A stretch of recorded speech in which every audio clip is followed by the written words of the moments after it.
Share. Okay. All right. Are you ready? Yep. Okay, great.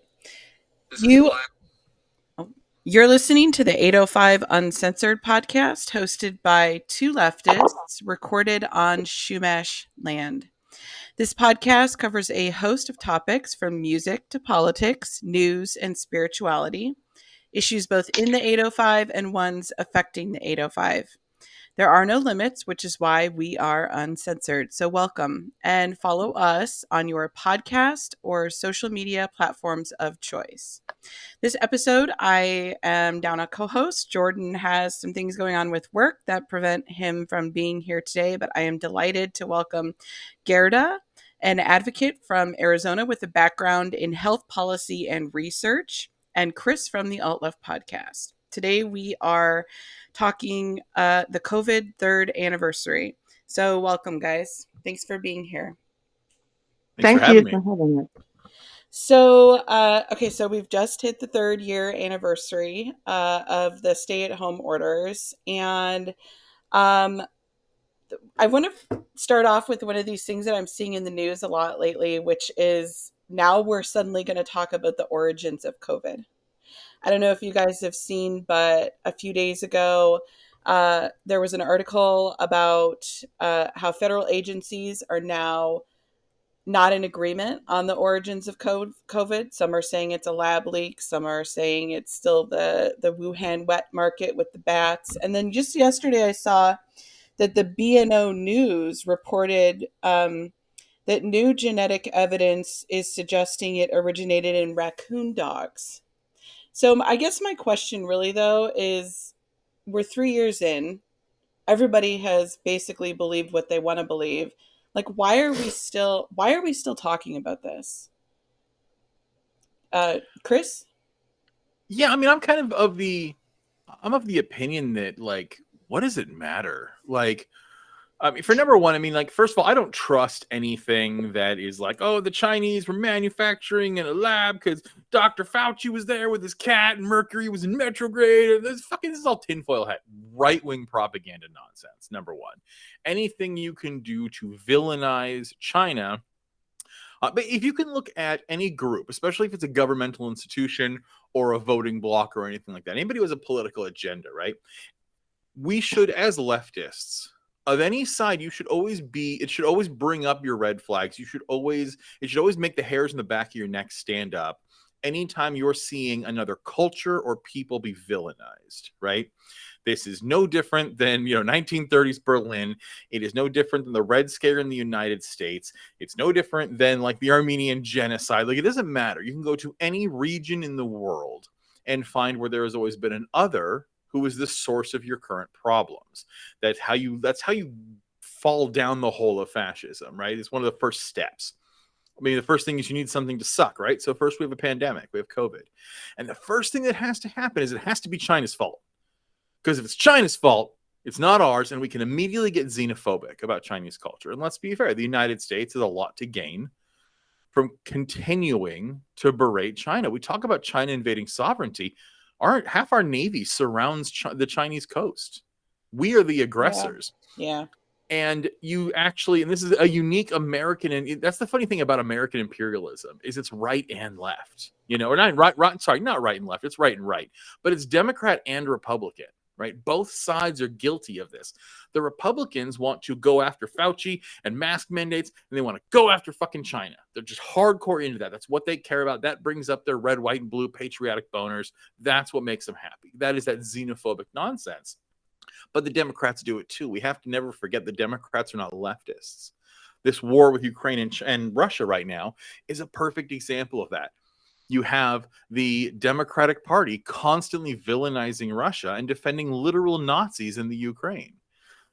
There always has to be an other. The Republicans want that other to be China and socialism, and the Democrats want that other to be Russia and socialism. That's what they want.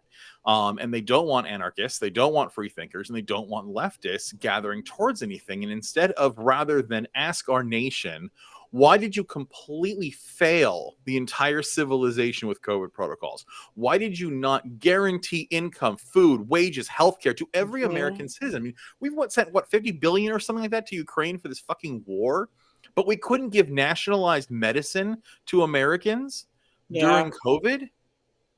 Just yesterday they said they were putting war crime charges against Putin for the invasions. Like, boy, I hope they don't find out about our concentration camps at our southern border, where we're literally illegally detaining migrants who are fleeing for their lives and sterilizing women there. It's just another straw man argument. It's just this, oh, it happened in China and it's their fault. It's like, who cares? I don't care. I literally don't care if China made it or Willy Wonka. It doesn't matter. The point is a pandemic hit and my government completely failed to protect me and millions of other people. Yeah, that's kind of my like thinking is the last 3 years have taught me more than anything that people are going to believe what they want to believe. So, like, what is why are we like I mean if like people say it's to hold accountability, but will we? Like will we actually hold whoever ultimately or whatever ultimately like is are we going to hold accountability? Gerda, what do you think is Um, it, I going I on? I come from a slightly different perspective. So I think I see the origin of COVID question is a scientific question, and then it is an ideological or a symbolic question.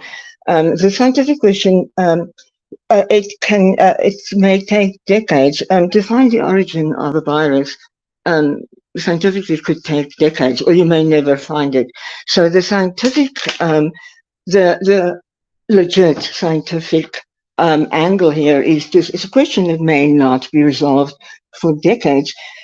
So, in order to use the scientific, the long process of scientific investigation, ideologically, this becomes sort of a Rorschach test, where while there is the scientific uncertainty, or while you are trying to build um, evidence for in various directions for a scientific answer, um, the there is a sort of free floating thing about the origin of the virus, and anybody can weaponize it or use it whichever way they want to. I disagree with. I agree with you folks about the uh, hostility against China and the xenophobia. I just don't think anybody is in the US government is really smart enough to really know what they want to do about China or what they want to do about Russia. But therefore, I think this is sort of kept as um, a card or a chip. If we just keep people saying this, saying that, and the scientists saying, well, we need another 2 decades to figure it out, then you can change the angles of how you talk about it. You can change the emphasis. You can say the bullshit like the CDC director always says, like, oh, there's new science saying this. So at any stage, depending on what you decide you want to do about a certain country, you can take this argument and make it fit into that action. Um, so it's almost as if instead of defining a problem and then work out a strategy, is you come up with a strategy first and you try and fit a problem into that. So I think that at some stage someone will come up with some kind of strategy, some kind of thing they want to argue about China or I don't know, whoever, and then they will figure out a way to use the origins conversation to uh, argue for their strategy. And just, I think that we just need to watch out for that. As practically, and I agree, it does not. What matters is the mess we are in now, the danger we are in now.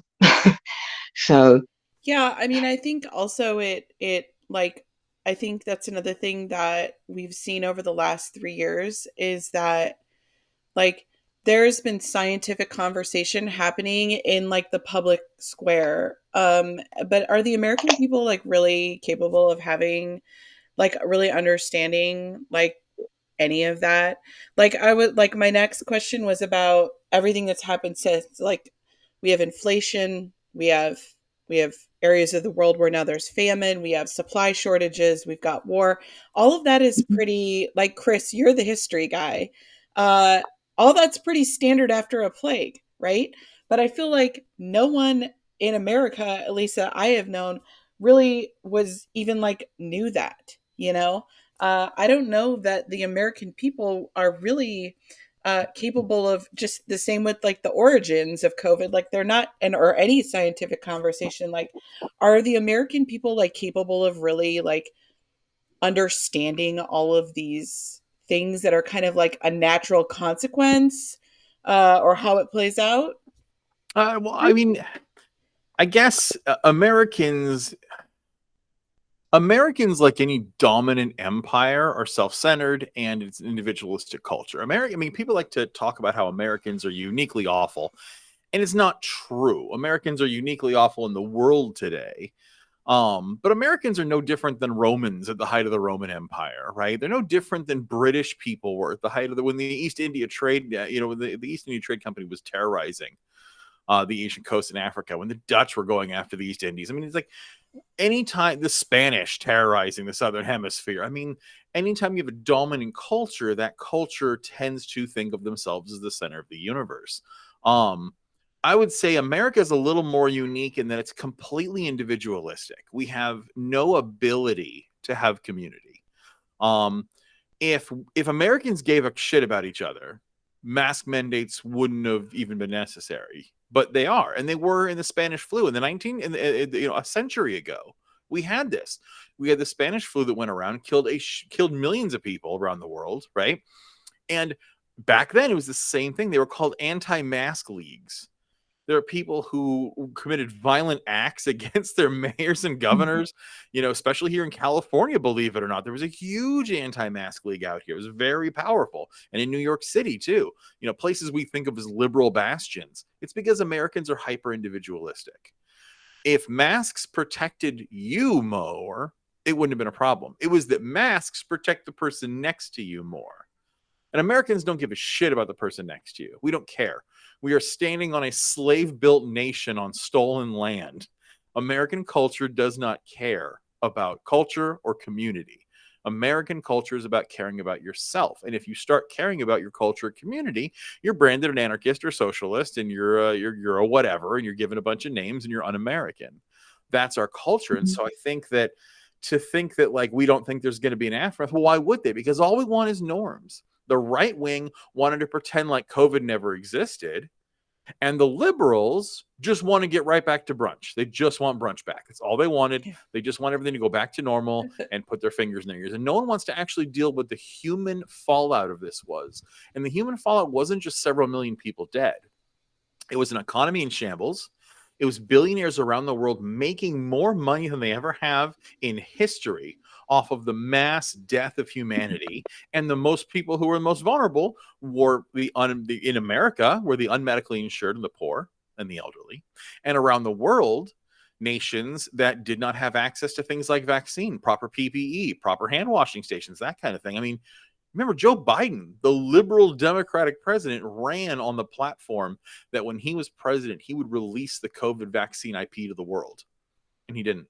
Under pressure from all the pharmaceutical industries, he did not. Even though they have no right to it. It was taxpayer funded. The American people have the right to the IP.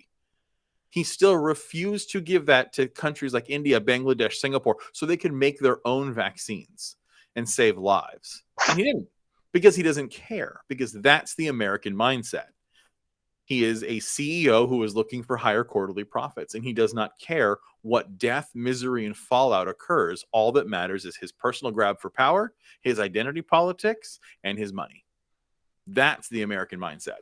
I saw a great tweet this morning. Sorry, I have to go back and find it, from Valerie Busey this morning, that said, so as of today, uh, there are no plans to offer a spring or fall COVID bivalent booster.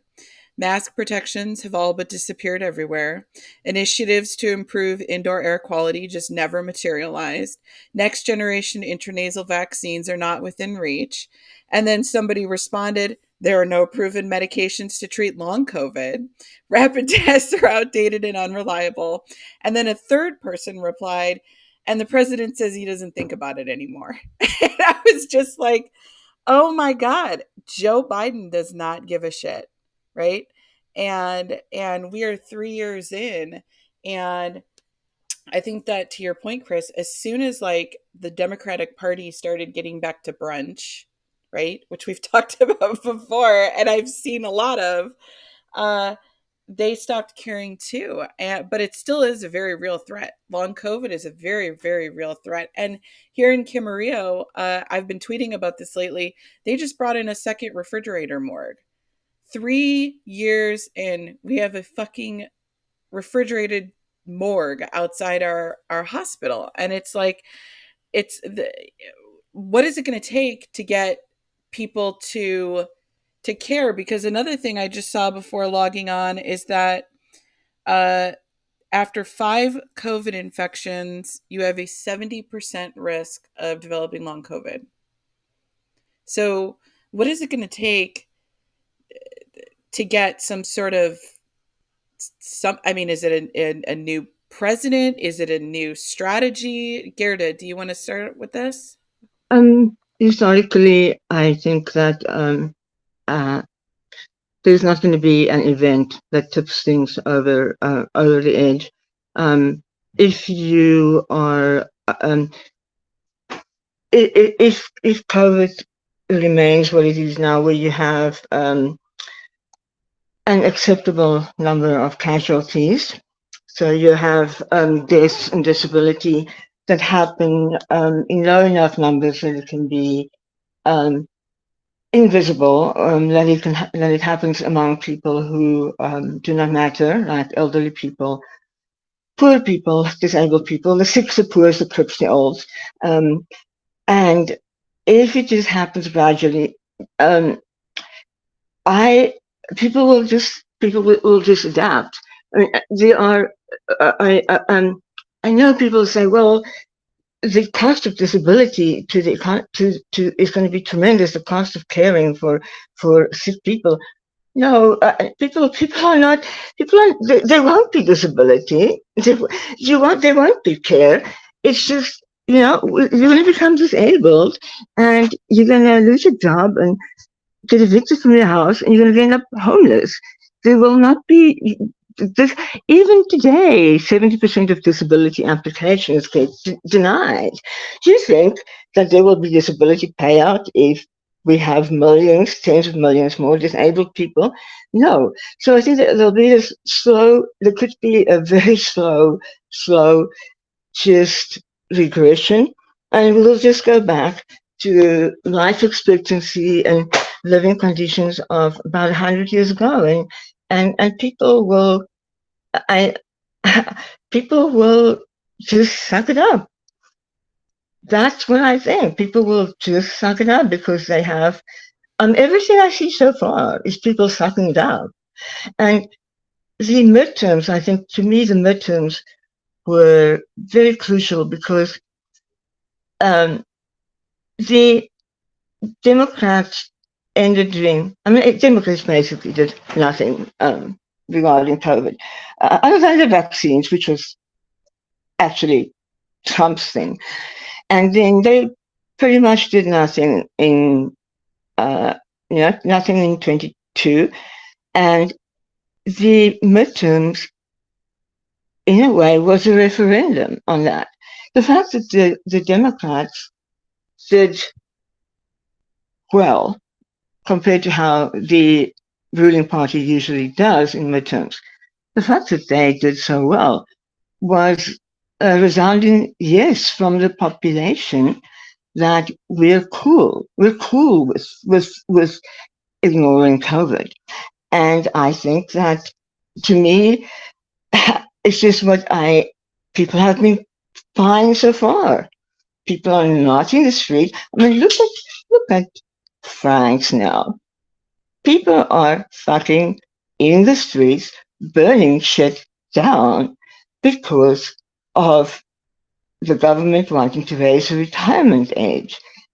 In the US, I don't know, you can fucking kill millions of people, disable, ruin people's lives, and what nobody's going to go out and protest. Nobody's going to um, risk their job by uh, uh, breaking the non-disclosure agreement, talk about stuff. So to me, I see in not just in the US, but in other parts of the world where there's not a strong tradition of uh, direct action and confrontation, that people will just get used to being abused by the government. Now, here's one more thing. I think the one thing that may change that would be if we get COVID strain, that or another pandemic that kills a lot of people over a very short period, because that kind of thing is not so easy to hide. There aren't enough trucks. Okay, for instance, you'll have to start digging mass graves, and people now have drone cameras. They can film that. Um, so I think that it will take a much higher mortality rate for things to change.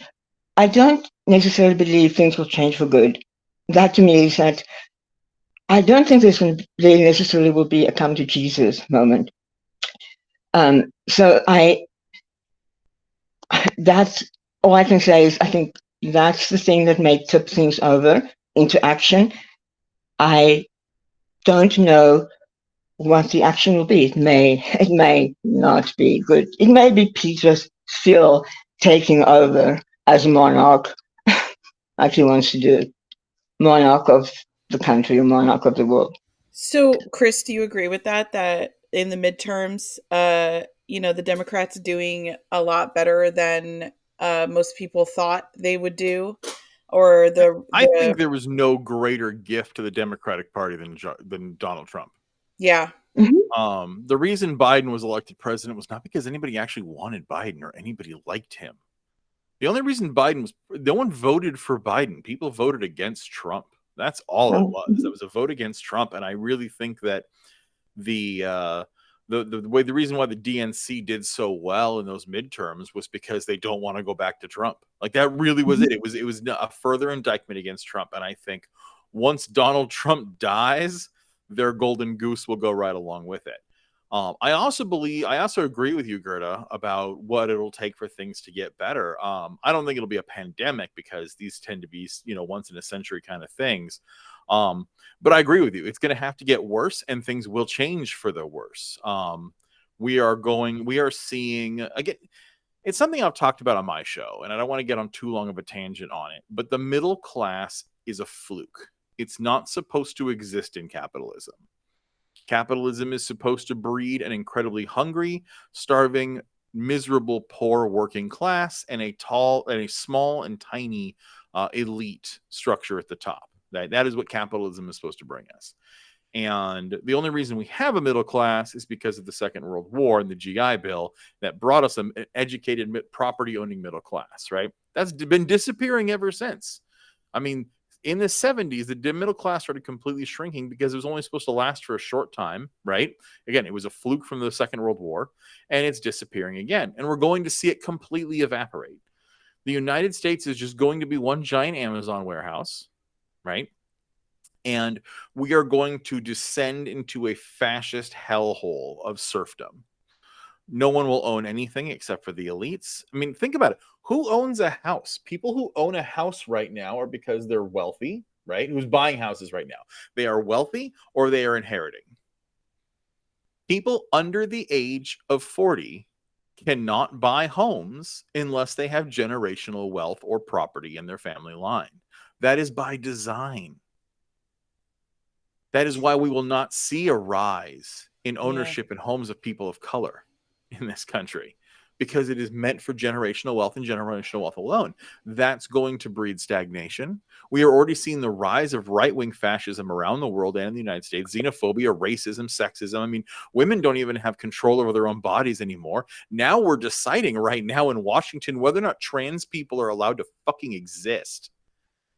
I mean, we have CPAC. They're saying, they're making speeches at CPAC about removing the trans problem, right? I mean, this is no longer, this isn't hyperbolic calling people Nazis, right?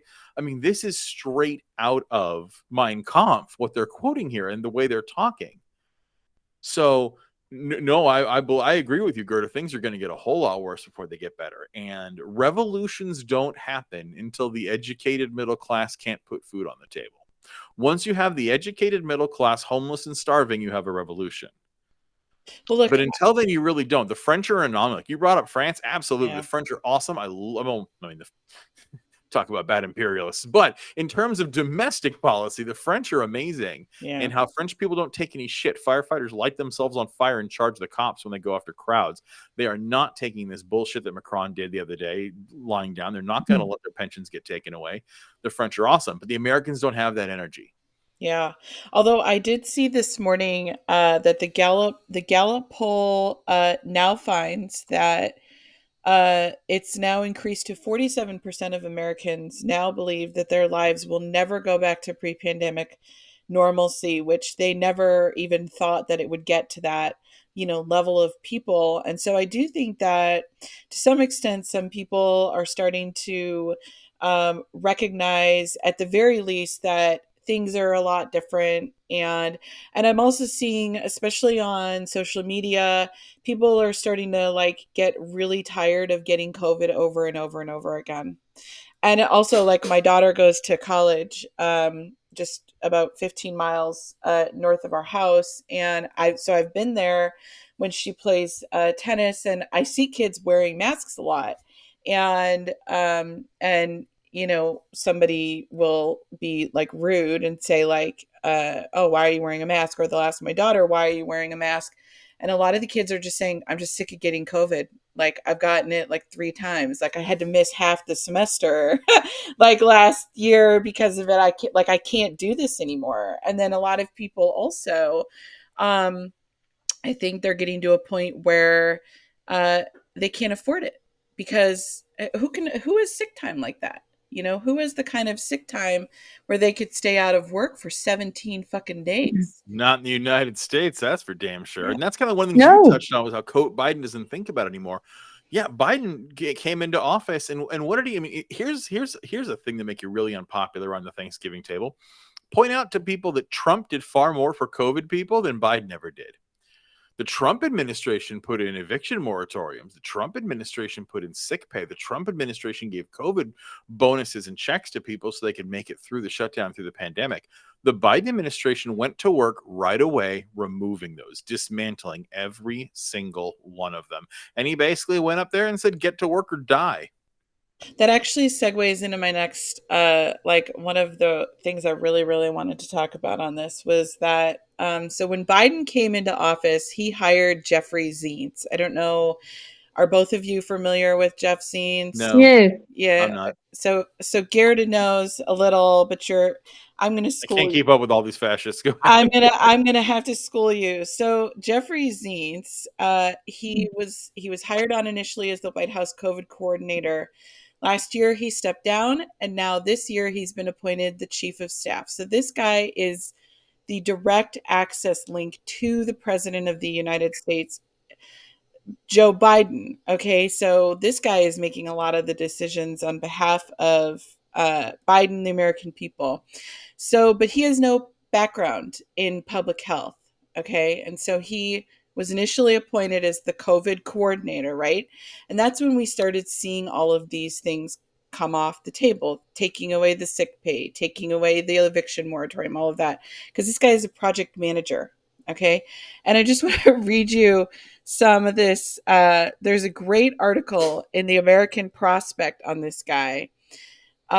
Just from it, it says Zientz's personal playbook has long revolved around parachuting into high profile operational quagmires, hiring experienced software engineers and then grandstanding over their work.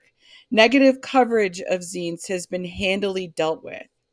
Before his appointment to the Biden administration as White House COVID coordinator, his Wikipedia page was scrubbed of damaging details by political consultancy Saguaro Strategies. He cut his teeth at Bain and Company, the consulting firm that works closely with the private equity industry, in which he erased pensions, health benefits for tens of thousands of people over decades. Okay? This is the guy who was put in charge of our COVID response. There he made a name for himself, and he is quoted, and this is what I want to talk about. He is quoted so famously for saying, the social contract is never coming back. And this is the thing that is just like mind blowing to me is that this, the social contract is like the thing that our whole government is founded on, right? And the guy who's now the White House chief of staff, who was put in charge of like managing the crisis, he doesn't even believe in it. Like where the fuck do we go from here now? Right? When the president, I mean, the social contract literally says that when there is a pandemic, you do these things like checks to keep us in our homes or, moratoriums so we can't get evicted. This guy doesn't even believe in that. So it's like, how the fuck did that happen? That's my first question. How did Donald Trump end up doing a better job, and how did Joe Biden end up hiring the guy who doesn't even believe in government? It's the to me it's the just a logical progression from decades of neoliberalism, and then in the US has basically overwhelmingly been um, a country that practiced genocide, slavery. Um, the period that where we had some social welfare net and where taxes, marginal taxes on the rich um, were pretty high, where we had infrastructure projects. That's been, what was that, like a few decades from the 30s to somewhere in the 30s to the 70s. And I think now it's back to who we really are. And who we really are um, is this is the everybody for themselves, and the the hollowing out public institutions, whether it's public health, public schools, um, so that the private sector can take it over. So I think that Vince is just the this is just a sort of McKinsey. It's the management consultant version of Reagan. um, it is, That's a good point. I think so. So it's just the guy in the suit is just going to come and tell you that it's more efficient to run your country by, or run your company by firing half of the staff or reducing benefits or um, having one person do two people's jobs. Or And stopping a rail strike. yeah, yeah. So this is just this is what we probably should expect. So this is who we are in the US. I mean, the things that um, may privilege people in the US started experiencing in the past few years. These are just things um, that other populations in the US have experienced for decades and for centuries. So to me, I want to know, why did we have that break? Why did we have those decades? So why did we have the New Deal and then later, a few decades later, Social Security Act? What? Those are the things that made it possible for some redistribution of wealth. Can we ever get that back? I don't know, because now we have massive wealth inequality, and that is just getting worse. And Chris, you were talking about people not being able to buy a home. I mean, people are not able um, to go and see um, a doctor, even if they have insurance. The there's just no safety net, nothing whatsoever, not in the long term, for people to build stability, financial stability, or some kind of stability, and not in the short term either. Um, I mean, yeah. Chris, what do you think about that? About that, the point you just brought up about how is it that we were able to have the New Deal and this, like how were we able to do, like, why did we get that break? So this comes back down to imperialism, right? So the reason why we have things like the New Deal is that we had a complete collapse, right? A global economy collapse. In that, America was considered its own nation, right? Now you got to remember, this is, this New Deal era. This is the 1920s, right? 1930s. This time is during the Great Depression, when you didn't have international conglomerates. A company that was American, U.S. Steel, all this stuff done by Carnegie and all the Rockefeller and all these robber barons, whatever you want to call them, captains of industry or fucking capitalists. But either way, these guys cornered markets, right? So you had antitrust stuff, and because if they couldn't remove their wealth. Like, sure, they could buy a bunch of gold and hide it in Switzerland with all the other Nazis, and that's fine.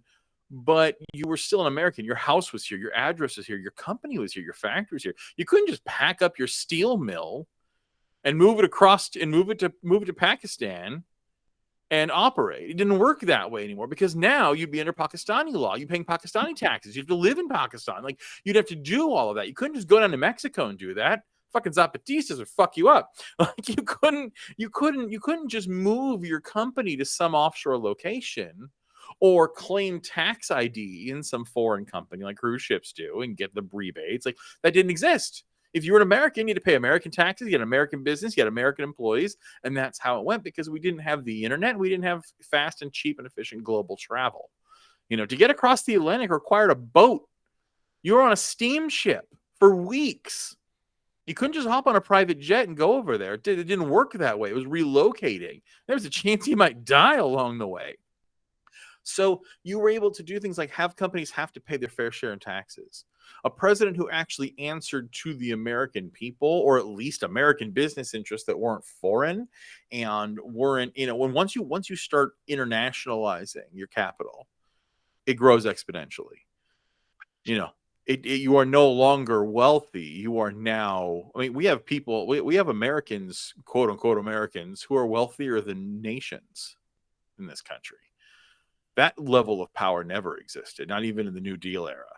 And so you were able to have that because the people demanded it, and you had to have an address in the United States. And if you were rich enough while everyone was starving in the street, eventually they're going to come and fucking eat you.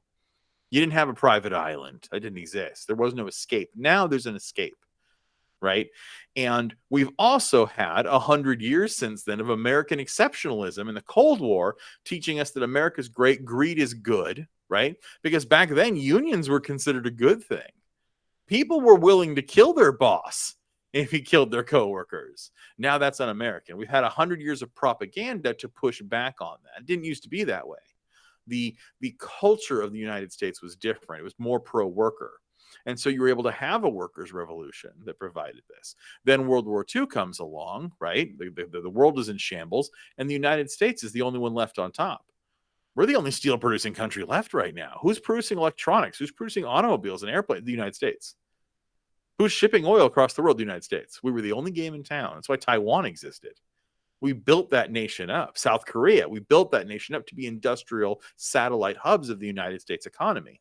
And that's fine. Those people also deserve to be industrialized and have rights, but they don't have that. Their countries were simply looted, polluted, just like the United States was. And now we became an international syndicate that now can oppress people at the speed of light. And so you can't have that anymore. It's against the culture. The culture used to be pro-New Deal. The American people wanted that. Now, Yeah. the American people just want to complain about drag shows and say that your Social Security should get taken away. Even Yeah. though people who will sit there and say socialism's the worst thing ever. Also, how come Medicaid isn't working anymore? So do you guys think that, like, I mean, obviously the US was kind of like on a downslide. I mean, we fucking elected Donald Trump. Okay.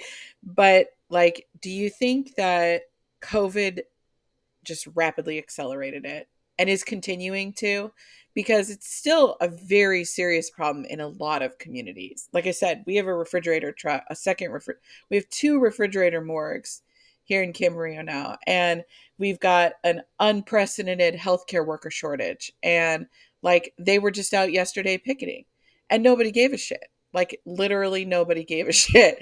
So do you feel like COVID, I guess, pushed the rock even further down the hill even faster, if that makes sense? Or would it have been something else? What is, or I don't is it think just a so. part of it? I think COVID was an unfortunate anomaly in it, but I don't think so at all, because Trump was president before COVID happened. And I don't believe that Trump is part of the downslide at all, by the way. Trump is the tumor that is the cancer of America. Trump is simply a symptom, right? Trump and Trumpism are what you get when America had Ronald Reagan over 20 years ago. That's a good point. And That's you a can go very good back point. even further, because I mean, honestly, like it's that same old argument of, make America great. When was America great? It never really was. But like, that's tongue in cheek, because of course that's how liberals want to fight fascism, is in the fucking marketplace of ideals. Like that ever worked? But that's an honest thought experiment. When was this country ever equitable? Ever? I mean, that's the thing, is we talk Yeah. about how terrible it is. This is the most equitable this nation's ever been. Ever. This is a nation that had an indigenous population with multiple rich cultures that were then destroyed through willful genocide and through accidental genocide, through germ warfare and guns. Their land was stolen, people killed, and after that, that wasn't enough. It wasn't enough to destroy the governments of the tribal nations and kill them. You then had to actually intentionally wipe out their culture. You had to send their children to Americanized schools, forbid them to learn their language, their religion, force them into adoption to white families, absolute forced assimilation. It wasn't just a genocide, it was a cultural genocide. And again, not even by all white people. Remember, Jews, Italians, Irish weren't considered white. Back then, the only white people were Anglo-Saxons, British, French, German. That was it. If you were not in that little northwestern triangle of Europe, you weren't even considered white then. Russians wouldn't have been considered white. They're Slavic. And so you had the white people coming through and deciding that indigenous people had to be completely destroyed. African people had to be slaves, and not just, and people, what about the Chinese? What about the Irish? They weren't chattel slaves, and chattel slavery is a very separate category of evil. Because a slave is a slave and forced to work, but their children can go and be free. A chattel slave is slave by genetics. You were brought in only, and native people and black people in this country were chattel slaves. They were not allowed to, not even their grandchildren would be free. They would be slave by design of melanin. That is a special level of evil and cruel that the Nazis and the Germans couldn't even come to. Now, add on to that, during all of this time, all of the current issues, women's rights, women were always secondary citizens, hell, third-class citizens, right? Gay people did not exist in terms of the public eye. To be gay, you were considered sick and you would be lynched. You'd be killed. I mean, you can look at videos from the 50s warning children to stay away from gay people because gay people have a mental illness and a disease and they're going to hurt you. Transgender wasn't even considered. You were just considered gay and even weirder. That was how the American culture took this. And this is in the 20th century. I mean, can you imagine being in the 1800s and queer in this country? Holy shit. Yeah. It's insane. I mean, that's why there's that such erasure of queer culture in our history. You talk to people and say, "Oh yeah, Abraham Lincoln was absolutely gay." Everyone's like, "What?" That's never taught to anyone. Even though Abraham Lincoln was super gay, like Yeah. Liberace gay. Abraham Lincoln, the gayest president we've ever had, and no one knows this fact. Even though all he did was sleep with his bodyguard, and they'd change clothing when his wife wasn't in town. Like, this is fact. These are historical documents from the White House. Lincoln was gay. He was the first known gay president. But I guarantee we had gay presidents before then. Gay people have existed since the beginning of time, but we wouldn't acknowledge them as a culture. And so I'm on this soapbox. Sorry. The reason I'm going back is that this nation from its start, and when I say nation, I'm not talking about the landmass. I'm talking about the United States of America. Yeah. A genocidal slave owning. That's why I laugh when we talk about human rights and war crimes. Like, you stand on stolen land, on unmarked graves of millions of indigenous Black and Chinese people. Like, again, where we have a torture prison in Guantanamo Bay, we forcefully sterilize women at our borders. Like, we do all of this, and then COVID comes out, and it's like everyone's surprised that the government hung them out to dry. That's all our government does. It Yeah. exists to extract wealth from the working class and kill you when you're no longer convenient. That is what the United States of America is and does. And it does that domestically. And don't worry, it inflicts freedom abroad too. That is what this country is. It is the most evil empire that has ever existed. And it's weird when people are surprised at that. When they look and they go, "Oh my God, the government did that terrible thing." It's like, why the fuck wouldn't they? It would be weird if they didn't. If our government actually took care of us during a global pandemic, I would be really weirded out because that would be way, way off color for us.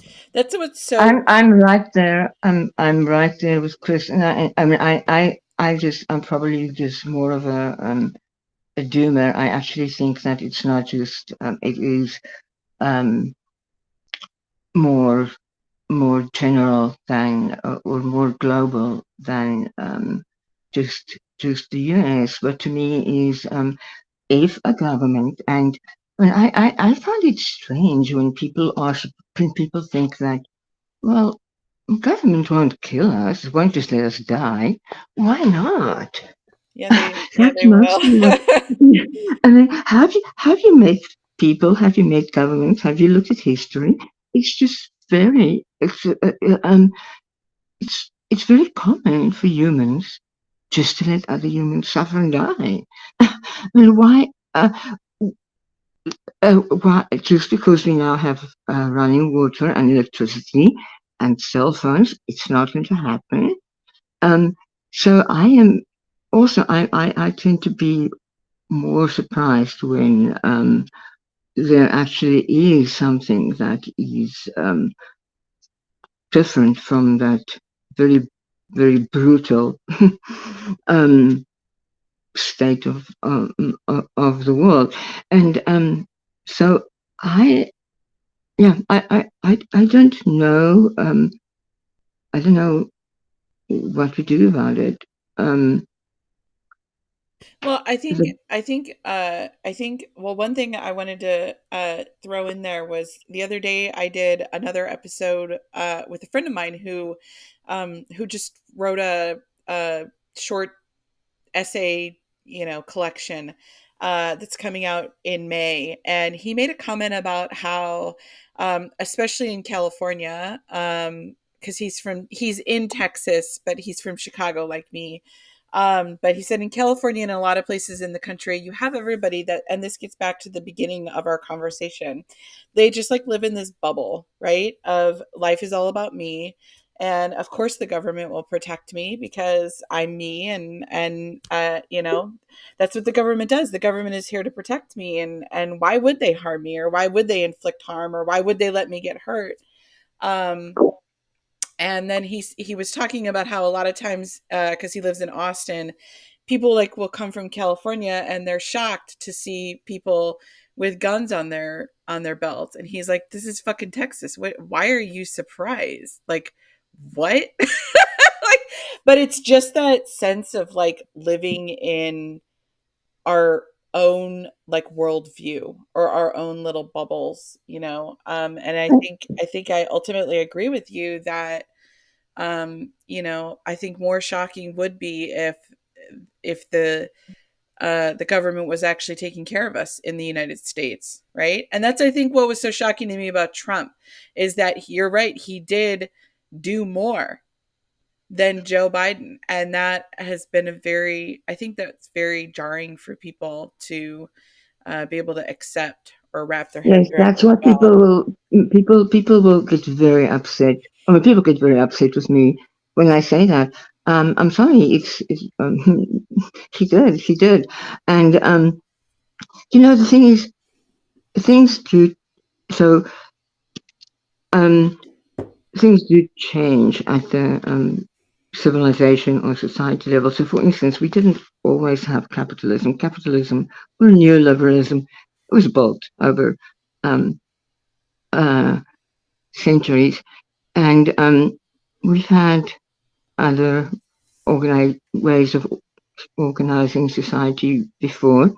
Going back, I don't know, 140,000 um, years, wherever we want to sort of mark as the start of our our species of and so we this is not what there is now is not inevitable. Um it can change. The thing is just that historically those changes happen over centuries, and so it's not something that can happen overnight. And so to me, it's like, okay, it will get better one day, but it's not going to get better in our lifetimes. Yeah, I think it takes a lot of work. And the question I have, I guess, to wrap up, I'll throw to you, Chris, is do you think we have it in us? No. Yeah, No. I don't know. There's there's a quote, and I'm gonna misquote it, by the way, but I remember there was a quote, and it was one of the old drug lords at Columbia, and they were talking about like why is it that so much drugs get filled filtered up to America? Why do they buy so much drugs? And he literally said there is a darkness in the soul of the gringo. And I think that is incredibly telling, right? I think there is we are what we exist in, right? Like the nature versus nurture, like but we are all products of our culture, because regardless of how hyper individualistic the United States wants us to be, humans aren't individualistic. We are communal care. The reason we took over the planet isn't because we have thumbs. It's because we're really good at working in groups. Okay. Mm-hmm. And when you group human beings together, they can accomplish a lot. And they're good at doing that. They're good at managing each other and covering strengths and weakness and living in a community. A group of awkwardly bipedal, walking, usually dying in childbirth, naked monkeys should not have become the dominant species on the planet, right? Should have been the fucking mantis shrimp. But the point is that humans should have, but it's because of our communal nature. And what happens when you take an incredibly socialized and communal creature that thrives on community, mutual aid, and a sense of belonging, right?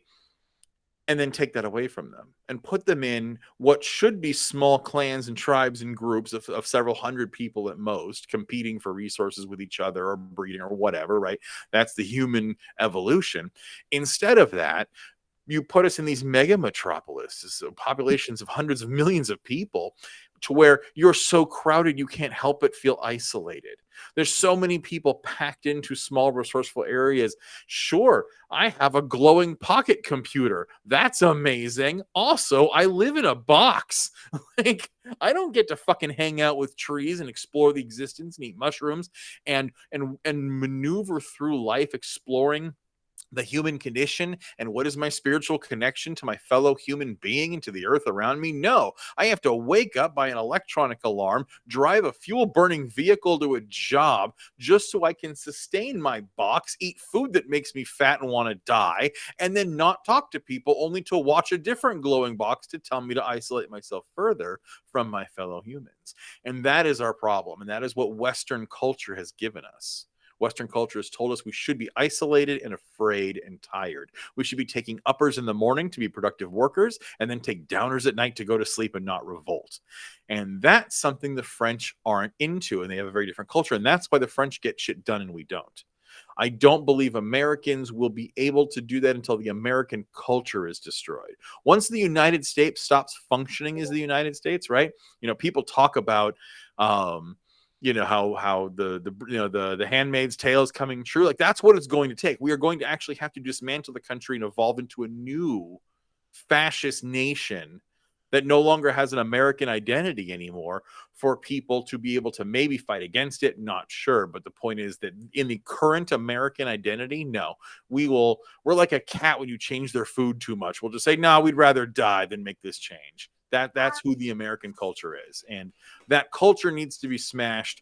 And unfortunately, I believe, just like Gerda, that it's going to take things getting a lot worse here and around the world. Because you're right, it's not just an American problem. This is global. This issue going on is fucking global. The BBC just fired a guy because it goes, hey, by the way, sending migrant boats back to die is inhumane. And they were like, oh, no more job for you. That's Wow. terrifying. Jeff Bezos is conquering the world. Elon Musk is one of the most popular people alive. This is the Western culture we live in. And until that is destroyed, which won't happen for a very long time, until working conditions and living conditions are so miserable, death is preferable. Because that's what happens. What is the punishment or the result of going against the state, right? At a certain level, especially in the United States, it is prison or getting shot. And so your current conditions have to be worse than going to prison or getting shot. I'm willing to be on the streets, I am, but most people are not. And that's what you need. Is you need the majority of the civilization to look around and say, going to jail and getting shot is still better than what I'm going to do tomorrow. That's when you have a revolution and things change. Wow. So, we're at an hour, and I Sorry would if that like. was dark. No, I think it's Well, true. everyone. I think it's very dystopian. And I think that I'm, for myself, 3 years into COVID and still seeing so many people get very, very sick with it, and finding that more and more people are disabled by it and just being left hung out to dry. It's very difficult to see happen. And I think that um, I don't have a solution for that either, but to just continue to educate people. And that's, part of why Jordan and I wanted to do this episode, was just to talk about, like, 3 years in, like, some of the bigger issues that have, like, played into why it's played out and why it's still a problem for a lot of people. Um, so, would you like to let us know where people can find you on social media, on your podcast? Gerda, do you feel comfortable sharing your handles, or would you prefer? Oh yeah, you can find me on uh, Twitter. My what am I? Trolley problem solver, Okay. and I'm not. I'm kind of so don't expect. Please, I have to warn you. I'm totally unreliable, a flake, a slacker, and I uh, am on and off on Twitter. And if I don't respond, I don't follow you back. It's not personal. It's me. I'm not okay.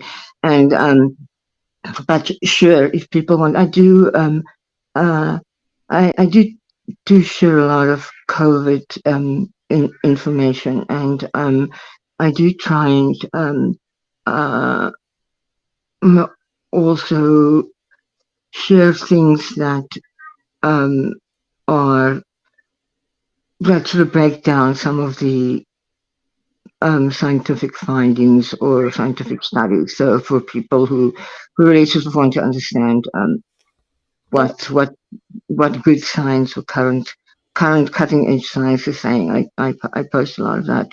Um, Well, I think that that's really important. And because I think that ultimately, as it continues to be a threat, it's really up to people to be more educated and to follow people on social media that are giving them good information, not misinformation, which we didn't even have time to talk about, maybe for another episode. But thank you so much for being on. And I will, I'll give Jordan your actual handle so he can include that in the information of the episode. It's Chris.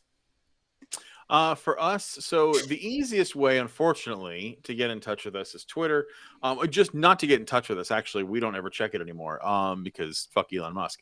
But we still have our Twitter page up because we have our links up there. So we pretty much are dead on Twitter. We don't post there anymore. With the exception of we do just post our episode links. That's it. Twitter can share links. But it's got our link tree and the permanent invite to our Discord, and we are very active on our Discord.